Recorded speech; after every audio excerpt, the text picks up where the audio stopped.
Welcome to Raising Friends RC. The tip I'm going to give you today is if you take the big rock, and here's the granite, if you take the big rock and you replace the granite's A-arms right there, and the turnbuckles, you get a much bigger width on the granite, which gives it more stability when you're on the track or bashing or whatever you're doing. And these shocks are ZD Racing shocks, which is for 1/8 scale, which I put them on here because it seemed like every shock I got, they were bending at the shaft. So I went and put these on. I did bend them, but I bent it back. I haven't bent it again since. So I did buy a new piston in there. And I think the cost was like $43, so it's well worth fixing if you want it to be wider. Thanks for joining me. And I wanted to say that, every Sunday we race. Okay, I'm back. Now, on the big rock and all the armor stuff, they always have this open. And the problem with that is it fills up with dirt and rocks, and it really tears that spur gear up. So what we do is we take the hot glue and we make a gasket that goes right around like this, but you can't go any higher than that right there, because if you do, you won't be able to get it in.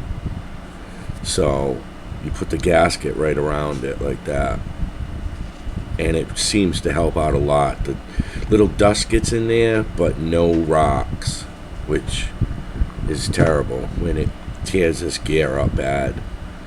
So I just wanted to show you all how I'll do that.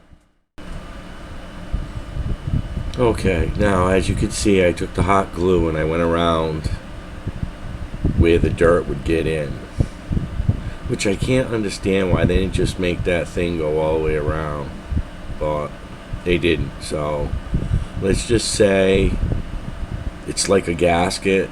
What's nice is it's hot glue, so when you go to clean it next time, you could just peel that off and redo it every time. I accidentally touched it there, but it should still be alright.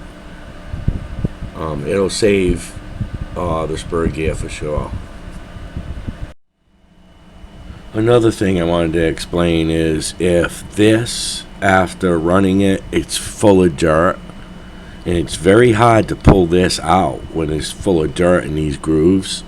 So what I do is I hold this down, pull this up, and then I pry. See the little hole there? This thing fits in there perfect. So I pry there, and then back here, back there, back there, just to slide this out, because I just can't pull it out. So I wanted to explain that too. Okay, now in order to get this motor in place, you gotta squeeze it, but you also have to roll these wheels and push in at the same time. And as soon as the gears line up, it'll pop right in for you. So you push and move at the same time. Push and move at the same time, and then it'll pop right back in for you. Okay, something else I'd like to explain right here. This thing is very soft. So when you go to tighten it up, it squishes it, and you have to clean it so you can get the screw back in. Now on eBay they have these that's much thicker. Right now I can't afford it, so I'm gonna wait until I can get it. I got so much stuff here. And it seems like every weekend when we're racing, I'm always breaking something, or everybody's always breaking something. So I just use this little file, and I get it in there, and I just work it a little bit. Oops, sorry about that, I dropped the camera.